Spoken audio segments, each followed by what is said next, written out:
Hello and welcome. This video is about Kantai Collection. Note that registering for Kantai Collection is not straightforward, and I will add a video about it later. The wiki page in the description does have instructions that work. So here it goes.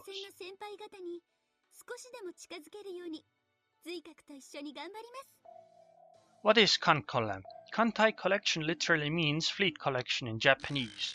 It is a browser game about collecting ship girls. In the game, various ships are represented as cute girls with various traits, and they are even voice acted. All this sounds like it's just a fancy collectible card game, and truth be told, it kind of is. However, the game also has a different side. It is pretty complex. Something which I do not expect from a collectible card game. In the game, you are in charge of a naval base. You manage the resource usage, send ships on sorties and expeditions, and do practice matches against fleets of other players. You can also build new ships and craft new equipment. What is the gameplay about? The main objectives in the game would probably be to clear all the maps and to do all the quests. This would require you to acquire a wide range of ship girls, and many people end up also just wanting to collect, level and upgrade those ship girls since they can get attached to them. I mean, Haruna and Shokaku do look and sound quite cute. What is the gameplay like? The actual gameplay is very strategic. That is, you have little control over individual battles. You can usually only select the formation of your ships and whether they should continue with the sortie. Most of the actions you can take are about preparing your ships by leveling and upgrading them. Also, giving them better equipment to use that is appropriate for the task at hand. For instance, if you're going into a map that is filled with submarines, you want to take ships that are good against submarines, like light cruisers or destroyers, and then equip them with anti-submarine warfare equipment. Many maps and quests have unique requirements to actually complete them. That is, they might require a specific ship in your fleet or a certain fleet composition to be able to complete it. That usually means that you have to swap around your ships quite a lot, so you can't just focus on one set of ships. And to add even more interesting things to take into account, you also have to pay attention to resource usage. The game has 4 types of resources: fuel, ammunition, steel, and bauxite.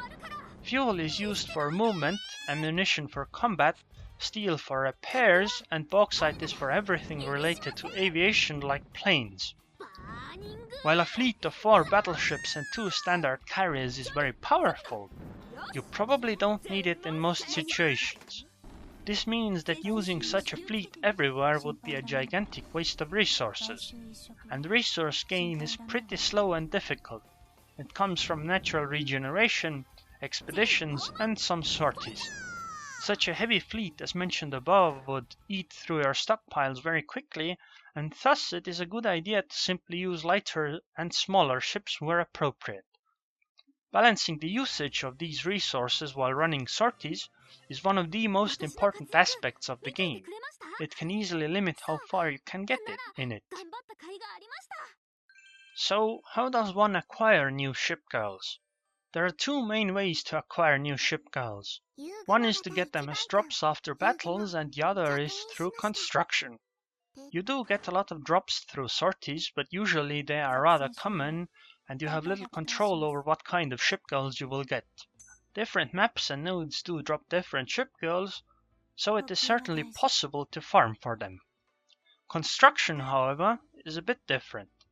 There you do have some control over what kind of ship girls you are more likely to get. You see, when you do crafting in KanColle, you actually have to specify the amount of resources you are going to use for this specific construction project. And those resources are essentially like recipes that players have discovered. Certain amounts of resources make it more likely to build some types of ships. For instance, putting in 400 fuel, 100 ammunition, 600 steel, and 30 bauxite is considered to be the standard battleship recipe. It doesn't guarantee a battleship, but it makes one to appear much more likely. But how's the game complex? As an example, I'll bring up combat. When you look at combat in this game, then it's not really as simple as it seems at all. For example, in this PvP match, first I select my formation, line ahead.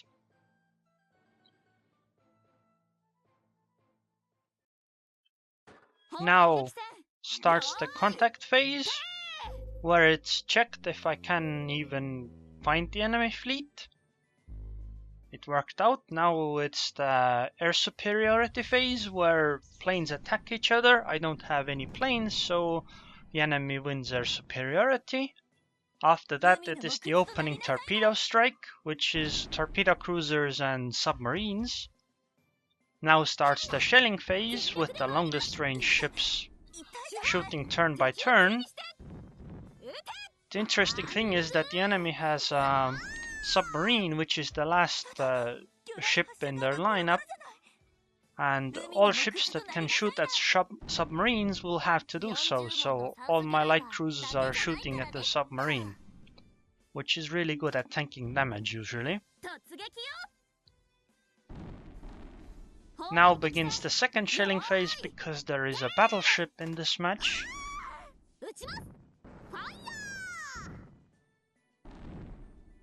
Or second round of shelling, I guess.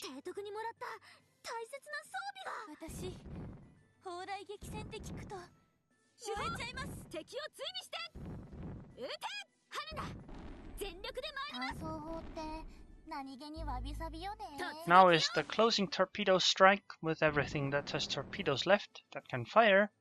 But since the enemy fleet was not defeated, now it's time for night combat, where things hit a lot harder, because firepower and torpedo power is added together.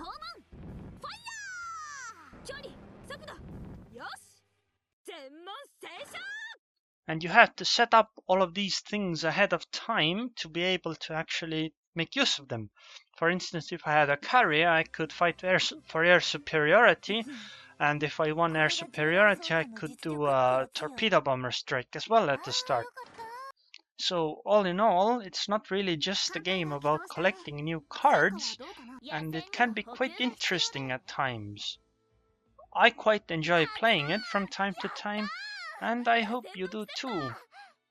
Thanks for watching.